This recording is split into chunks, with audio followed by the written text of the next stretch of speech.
EA Sports and the PGA Tour proudly present the season-long race for the FedEx Cup. Today it's live opening round coverage of the Pittsburgh Invitational.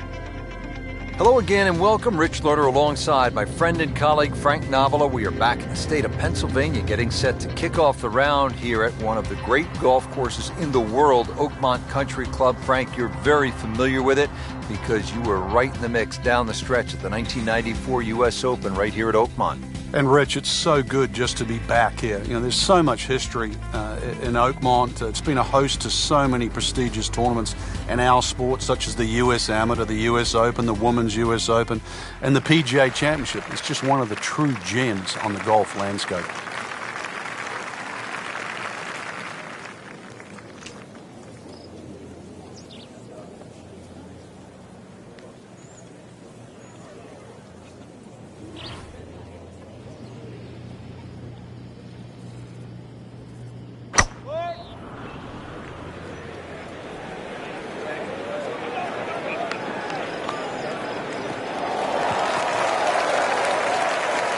That was just a beautiful drive and hit it solid and right in the middle. Frank, really good chance from this position to make a birdie. Yeah, really the only thing he's looking at right now is the flag. This is a green light special.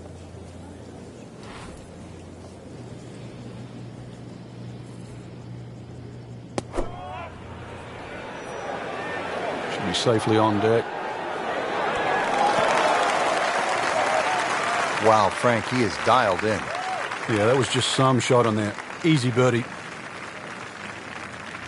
Settles in over the putt.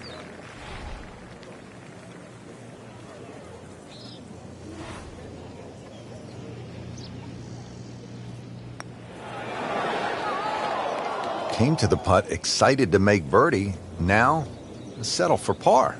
Yeah, little change in the attitude right now. When you've let one go, you've got to really knuckle down there and make sure you don't drop a shot. It's important this one goes in. Okay, has it and stays at 1 over par. Let's check in on the action at the 15th. Has not been a banner day for our featured player, Frank, but it is only the first round. You always got to try and get something out of your round, even if it's something to work on for tomorrow. Like the looks of this one. Oh, yeah.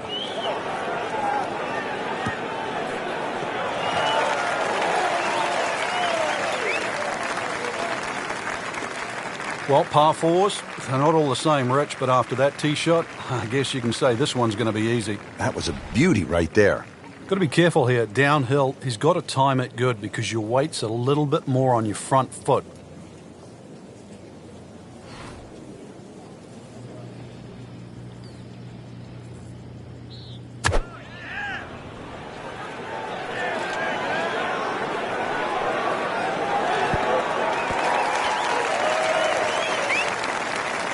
That's well played. And now a good look at birdie. Just no snack, though.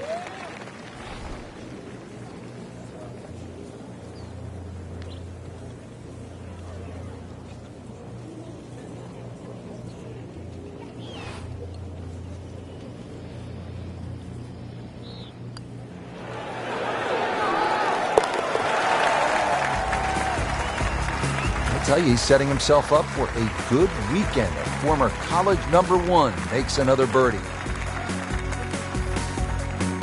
Yet another demanding hole here at Oakmont. The par 3 16th, 231-yard par 3. Frank calls for a well-struck long iron. It certainly does. It's going to favor something that's hit a little higher and a little softer. If you could just mentally cut this green in half and just sort of look at the left half of this green, that's really the best way to play this hole. And the reason why is the general contours all move to the right. That ball can still funnel down to the right side of the green. Not quite what he was hoping for. The tee shot in the bunker. In the green side bunker, Frank, little bit of a problem.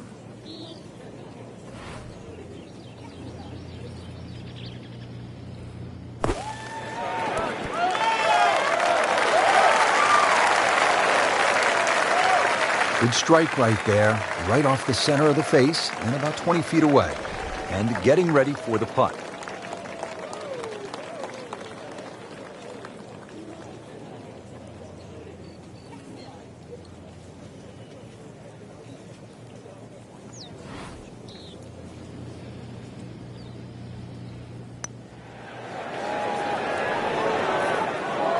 So close. Very well done. Almost made it. Yeah, there'll be no stress for the next one.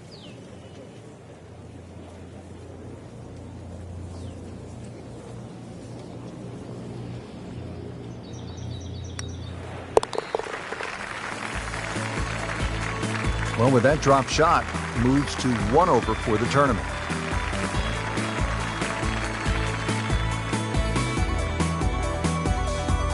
Seventeenth hole at Oakmont, par 4. Only 313 yards, and yet, Frank, it was so pivotal. The last U.S. Open played here in 2007. It was pivotal for a lot of different reasons. Strategy being one. Some elected to go down the right side with just a mid-iron. Others went directly at the green, did not get the ball up and down. Furyk and Tiger Woods come to mind in that situation. You can see the green's just perched up there. If you do lay it up, you don't quite get a full look at this green because you have to lay it up down that right side. Well, he pays a price for that. Yeah, when you don't see the top of the ball in the rough, you know it's not sitting pretty. You'll need a bit of force to extract one out of there.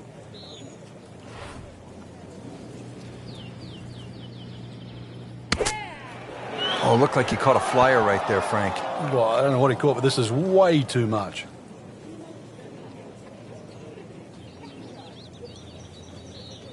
That's one of the more depressing sights in golf. You've hit a good one, and then it just sucks back too much spin off the green.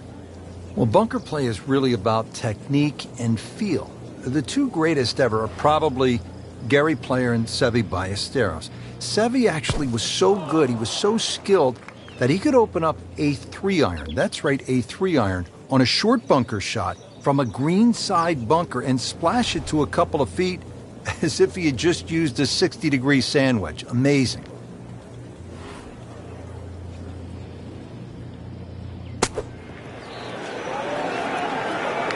I mean, this skill, and that was sublime. Just good hands, coming out of the rough, able to manage the distance, and now in great position.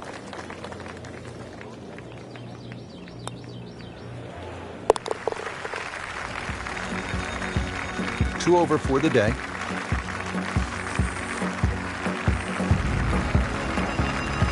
Great finishing hole here at Oakmont, Frank, the 18th. I remember back in 1994, this was the last hole in a U.S. Open ever played by Arnold Palmer. You couldn't pick a better finishing hole to win a championship or say farewell.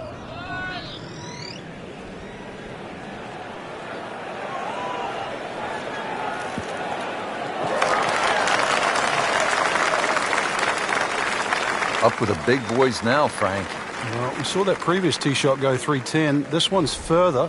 Well, he's going to have to hit the same club a lot harder or just hit another one.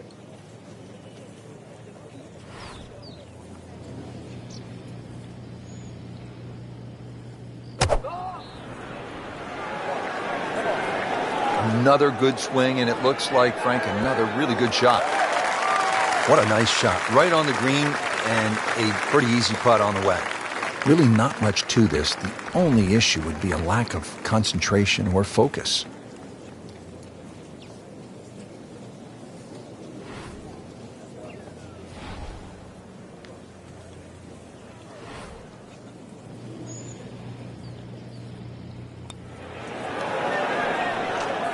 Well, there's an opportunity wasted. Just knock it in for a par, and let's forget about this one. Golf is not about perfect, but it's going to hurt the cause. Needs birdies at some point, but will take the par to stay at 2 over. Don't forget, second round coverage coming your way tomorrow here on EA Sports. For our entire crew, I'm Rich Lerner saying so long for now.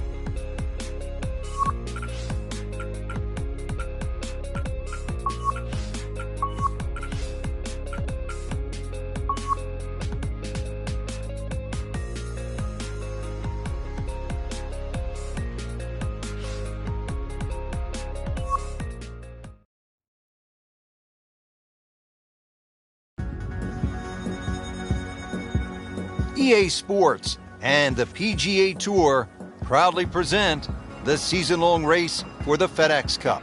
Today, it's live second-round coverage of the Pittsburgh Invitational. It is one of the most difficult golf courses in the United States. Oakmont Country Club outside Pittsburgh, Pennsylvania.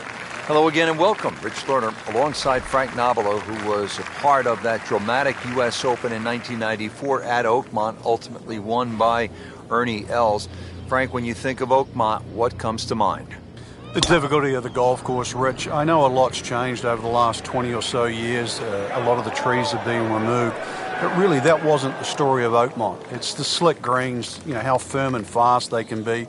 The members there, for example, they marvel at the fact that people think they're fast. They say we putt on these greens every single day, and they're certainly no slower. But it's the bunkering as well. There's 210 bunkers here. They're all in play. And it just has that history. When you step on Oakmont, you just know you are walking on not one of the great courses in North America, but one of the great courses in golf. So from the rough back to the fairway, that's the right way to go. Yeah, didn't take the bait, and at least now he's only going to play the price of a poor tee shot. Still got a good chance, though, getting away with par.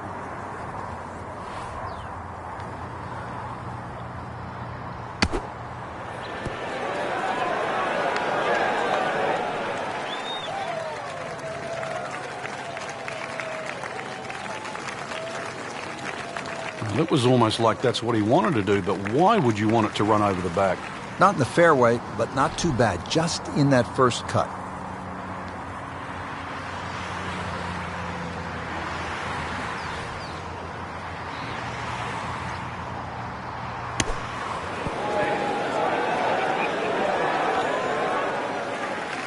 Pretty good shot right there. This hole is really getting the best of them for bogey once again. Frank, this has been an absolute mess today and all week long. You said it best.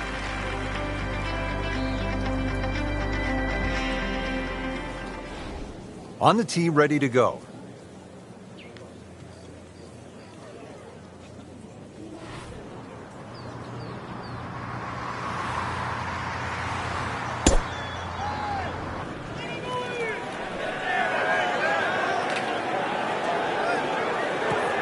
Fine.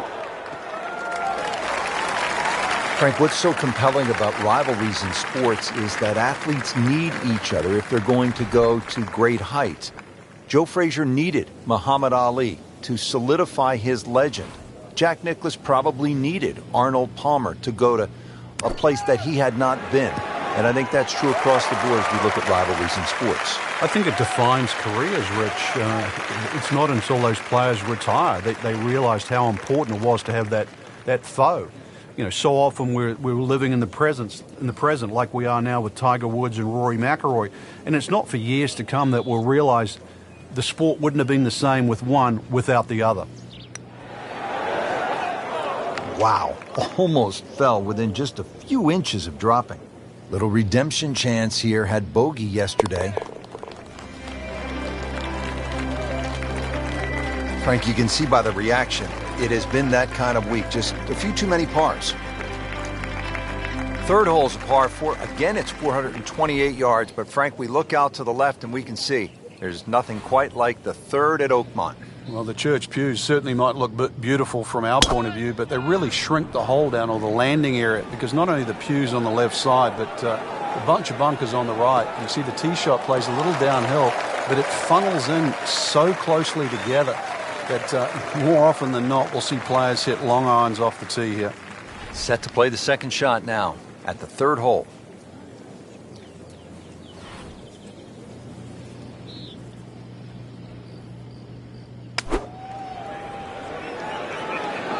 Frank, obviously way too much club there. You've got to think something like that, or at least misread the wind. This is never going to sit down. Boy, Frank, what happened there?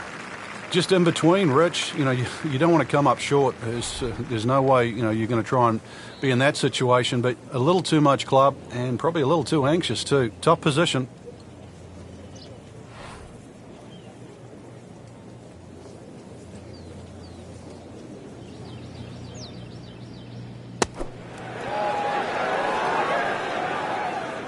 And he's made the green. Just a couple of feet.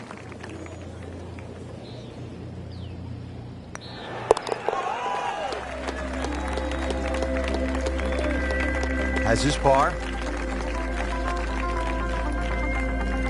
Frank, at Oakmont, you have to take advantage of scoring opportunities when they present themselves. Is this one of those moments here, the par 5, fourth hole at 609 yards?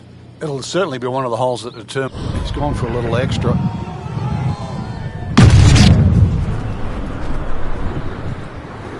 Looks to be putting everything into this one. Just destroyed it. Frank, I know you like boxing. That was some heavyweight power right there. Smoked it. Second shot.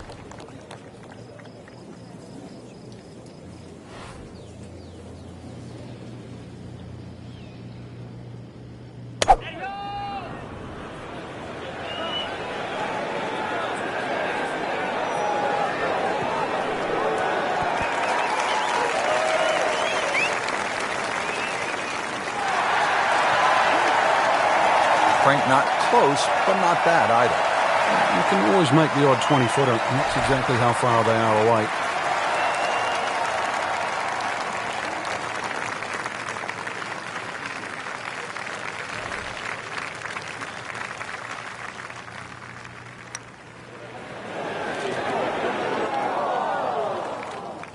Kind of a tricky read.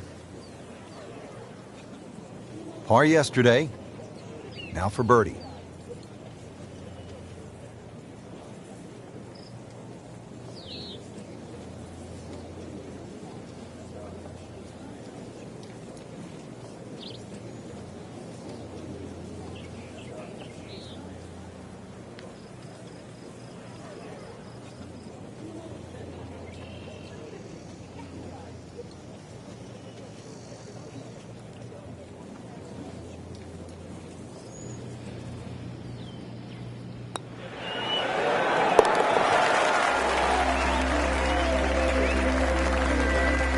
Frank, the good players continue to play good golf, even if they're not winning or in the top 5. Yeah, that position's starting to look a little brighter than what it was at the beginning of the day. Now in the top 25.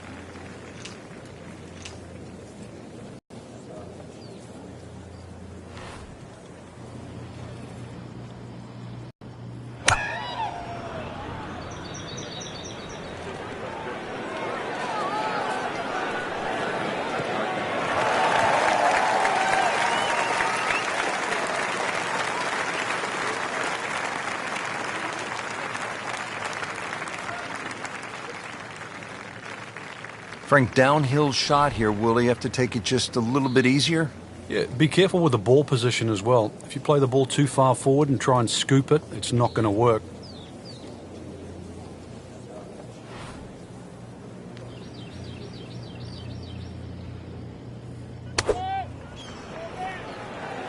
Whoop, this is taken off on a weird line.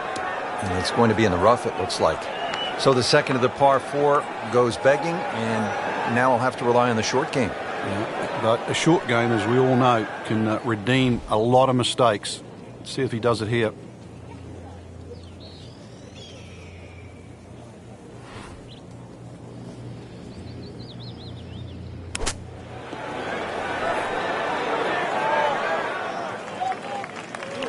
Coming out of the rough and right up next to the hole. Standing over this putt, concentrating on the read.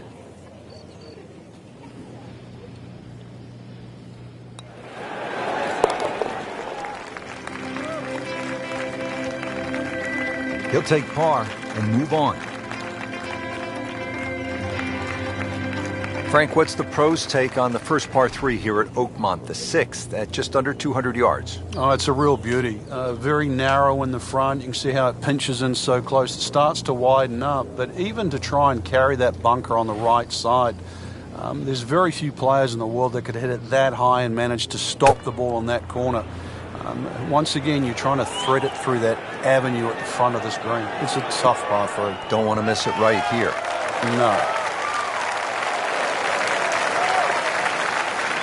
That'll leave him with a good birdie opportunity, only about 10 feet away. That's a good shot. These putts keep the round together.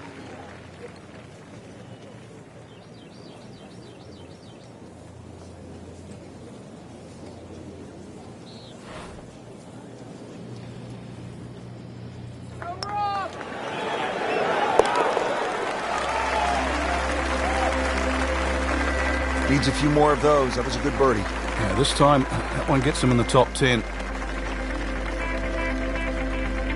The par 4 7th, 434 yards.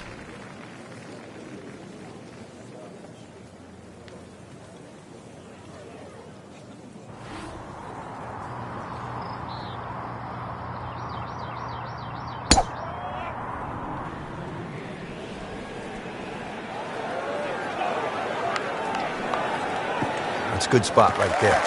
Center cut. I mean, he just blasted it down the fairway, well over 325 yards. Frank, what does this second shot look like at the par 4 7th? Well, normally on any other golf course, you'd say you've got enough green there to work with. But remember, in a US Open, with the firmness and the speed of these greens, if this ball is slightly offline, it's just going to funnel into one of those two bunkers on the right or that one in the back right. This is why you have to respect the middle of this green. Those greens about as fast as that Pennsylvania Turnpike to the right of the 7th here. Good, clean contact and a nice result, and a chance for birdie coming up.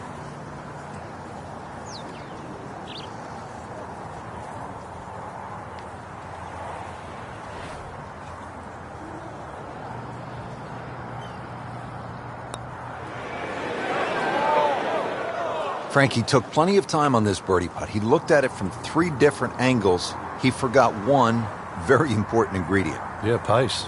You can definitely fall in love with the line, even with approach shots as well, but obviously we see it more on putting. Has it.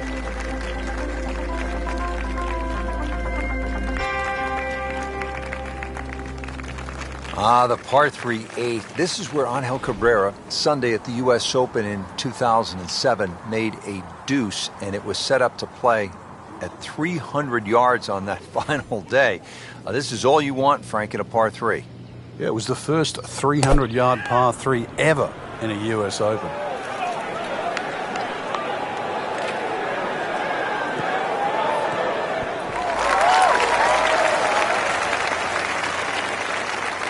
Birdie try up next. Locked in on the read and the speed.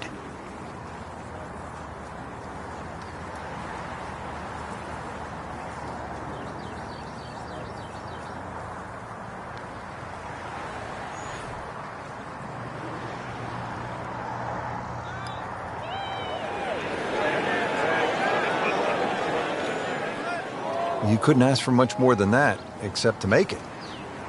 Makeable putt right here. He is currently sitting at 1 under for the round.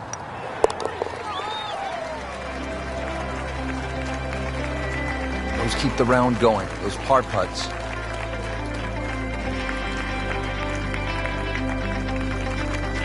Here we are at the 9th, par 4, 477 yards. Frank, this is a rugged hole. It is. It used to be a par 5. Some say it should still be a par 5. Long, straight hole, runs alongside the first hole there. Bunkers left and right. And, of course, if you find the rough, the remnants of what it used to be a par 5 is that nice little cross bunker in the middle of the fairway, which forces you to lay up. What a drive. Just tattooed that. Frank, really good chance from this position to make a birdie. Yeah, really the only thing he's looking at right now is the flag. This is a green light special.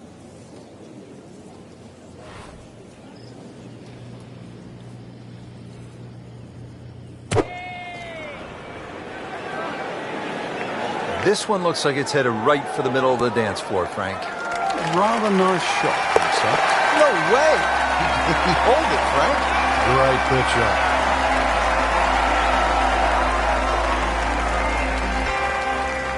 Rounding out the front 9 here at Oakmont, Frank, it looks to be straight away, uphill. Anything to be cautious about on this tee shot? Well, there certainly is.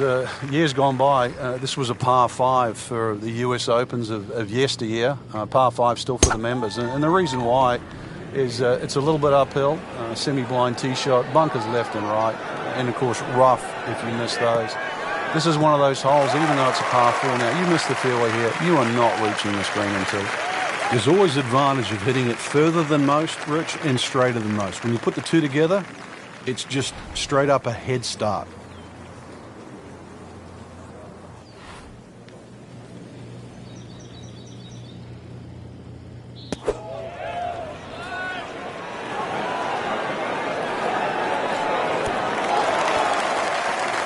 Frank, not just a player, but an artist. Just beautiful work right there. The only thing I can say, Rich, is that was Seve-esque.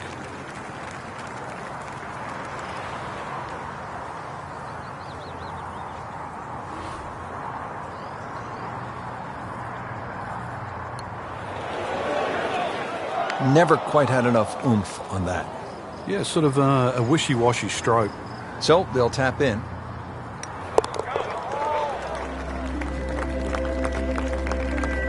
Hard-fought par right there.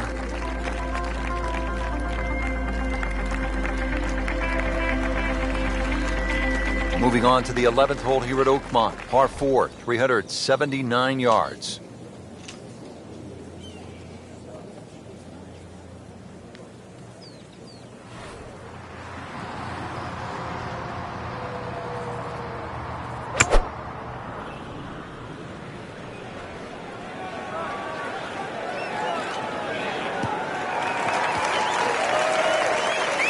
That's a good start to the hole, right down the middle. Well, he's going to have to hit the same club a lot harder or just hit another one.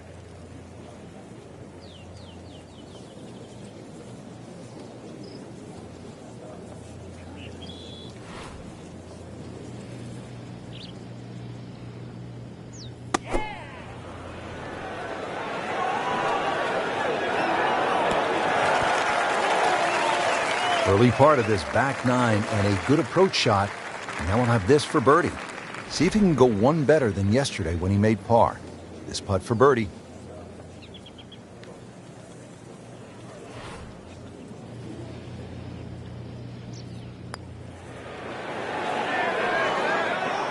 Obviously, you can't make them all from that distance, Rich, but you'd like to give it a real good run. Getting set now over the putt.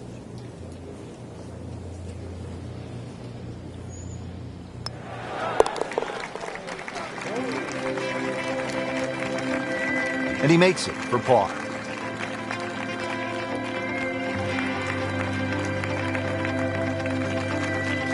We are at the par 5 12th here at Oakmont. This is a big par 5 at 667 yards.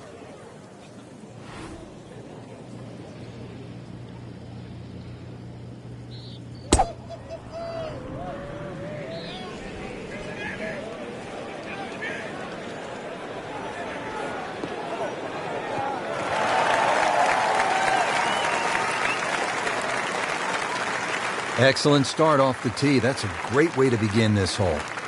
This is all feel with a lob wedge.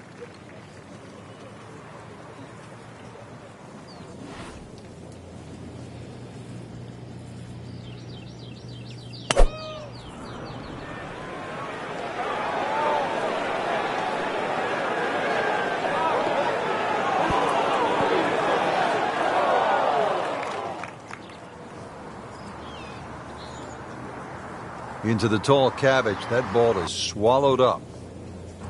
Remember, out of the rough. Expect the ball to jump forward a little bit.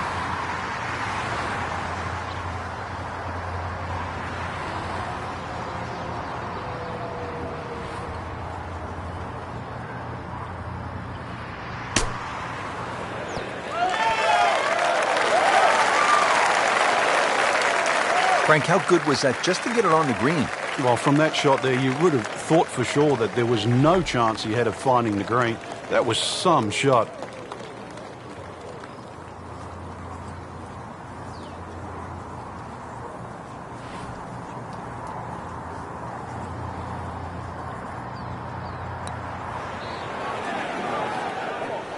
Well, Frank, it's our job to get excited. You can't when you leave it short, though. I'm sad. He's making my job hard. So a tester from 4 feet.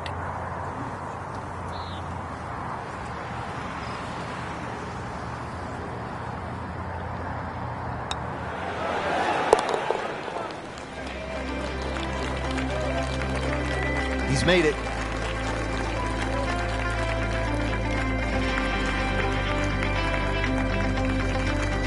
Here at the par 3 13th, we're ready to tee off. It's 183 yards.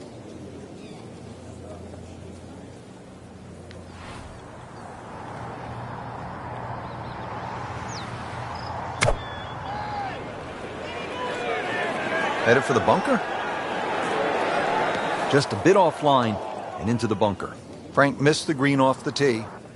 Yeah, but this is certainly a tricky little shot coming up here at the par 3.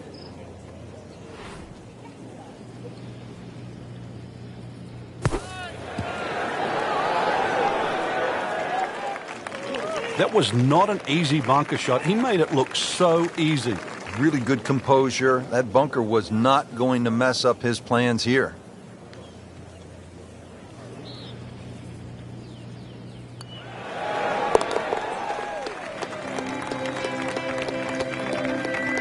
Good effort and good par putt. Rich Lerner back with you at the 14th hole at Oakmont. And this is a hole that offers up a pretty good scoring opportunity, a short par 4 at 358 yards.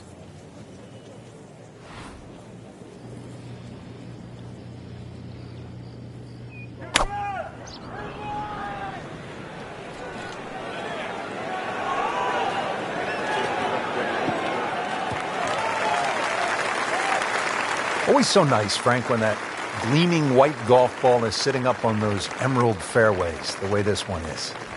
The game almost appears easy when one is playing their second shot from the middle of the fairway, and you quickly forget how difficult it can be. You look left or right, game becomes much harder. Good swing, good shot yet again. Midway through this back nine, could use this birdie here at the 14th. Made par yesterday, this one for birdie.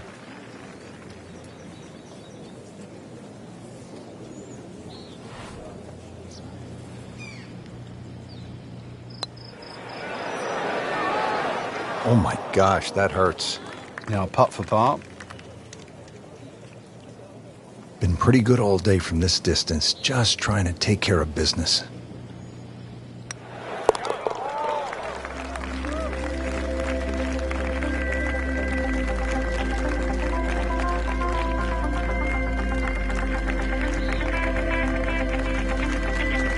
All teed up at the 15th. It's a par 4 of 499 yards. What a test here, Frank. It certainly is. The tee shot here is a little bit like the par 5 12th, where the fairway slopes quite severely. He's loading up on it. Look at the coil there. Grab the fire extinguisher. Put out that hole is on fire. It's melting going through the air.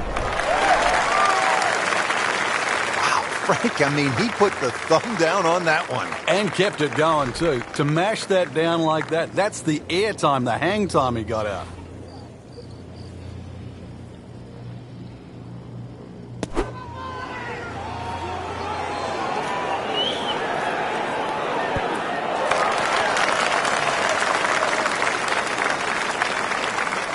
Well, that's how you play the game right there.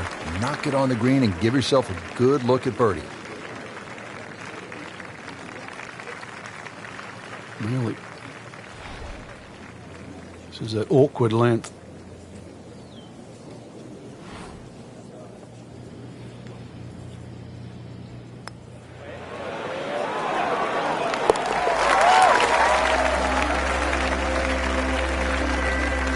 Frank, we have said it over and over. Another birdie. Yet another demanding hole here at Oakmont. Par 3 16th, 231-yard par 3. Frank calls for a well-struck long iron. It certainly does. It's going to favor something that's hit a little higher and a little softer. If you could just mentally cut this green in half and just sort of look at the left half of this green, that's really the best way to play this hole. And the reason why is the general contours all move to the right. That ball can still funnel down to the right side of the green. Had a birdie here yesterday, in there close. Great opportunity for another one. Birdie try again here today. Had a nice birdie on this hole yesterday.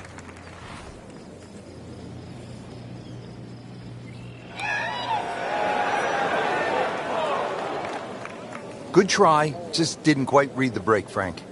It shouldn't be a problem, you'd think, cleaning up here for par. Just a couple of feet.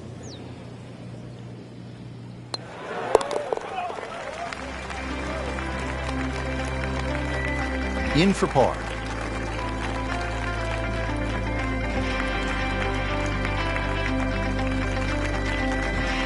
17th hole at Oakmont, par 4, only 313 yards, and yet, Frank, it was so pivotal. The last U.S. Open played here in 2007. It was pivotal for a lot of different reasons, strategy being one. Some elected to go down the right side with just a mid-iron. Others went directly at the green, did not get the ball up and down. Furyk and Tiger Woods come to mind in that situation.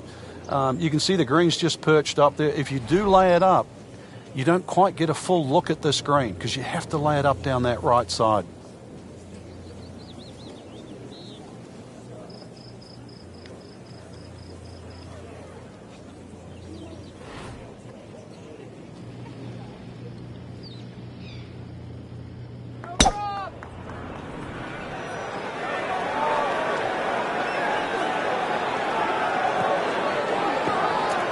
Getting set for this next shot from the rough, what does the player need to be careful of here, Frank? Well, this is where we're going to see exactly how good they are because, you know, that's not exactly the best lie, but it's sort of doable if you know what you're doing. Coming out of the rough and right up next to the hole. Didn't fare too well on this hole yesterday. Made a bogey.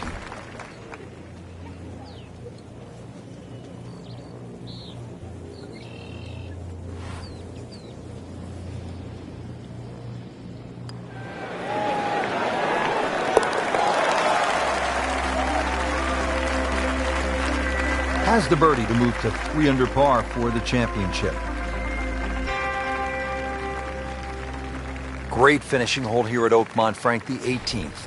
I remember back in 1994, this was the last hole in a U.S. Open ever played by Arnold Palmer. You couldn't pick a better finishing hole to win a championship or say farewell.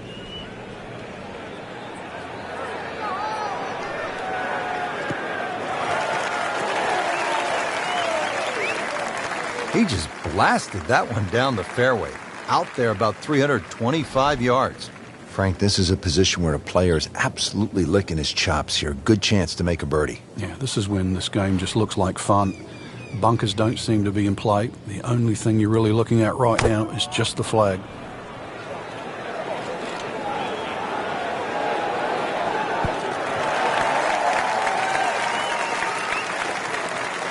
Great way to finish off the final approach shot with a birdie opportunity. It's the beautiful part of golf. Brand new day, new hole. Remember, he made a bogey here yesterday, this time for birdie.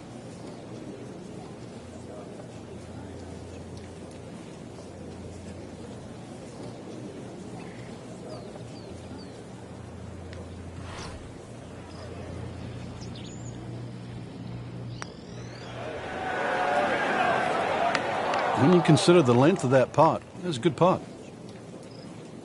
Really not much to this. The only issue would be a lack of concentration or focus.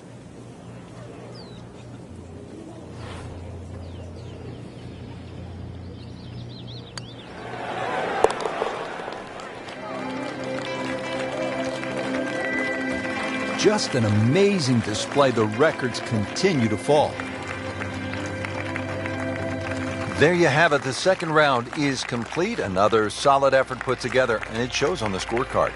And after 2 rounds, you really start to see not only who's playing well, but who's consistent.